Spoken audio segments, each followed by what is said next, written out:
Et l'armée d'Israël est à l'image de cette société également. Courageuse, morale, solidaire et très très juive.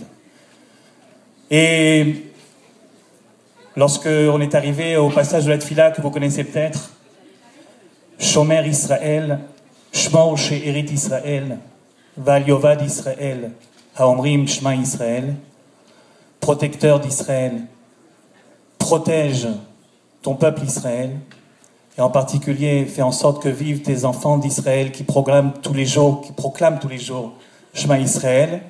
Eh ben, l'émotion m'a gagné.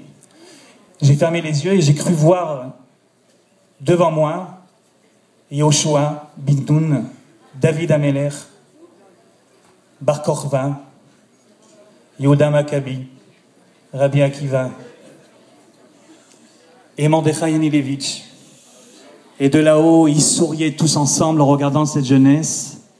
Ils étaient fiers d'avoir devant eux une jeunesse redressée, digne, tellement fiers d'être juifs. Et tout à coup, je me suis rendu compte quel chemin et quelle métamorphose ce peuple a parcouru en si peu de temps. Quel changement par rapport à ce qui était il n'y a pas si longtemps que ça. Et tout ça, rien qu'en contact avec cette terre si ancienne et si nouvelle d'Israël, cette terre qu'on aime tant et qui nous le rend tellement.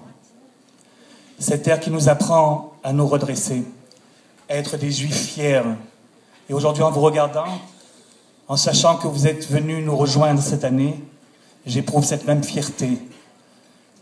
Et je sais que ça n'a pas été facile pour tout le monde, mais quelle chance vous avez.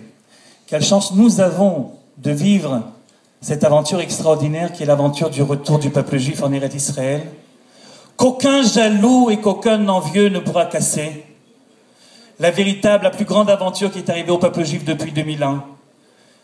Vous en êtes, à partir de ces quelques mois où vous êtes venus nous rejoindre, vous en êtes partie intégrante.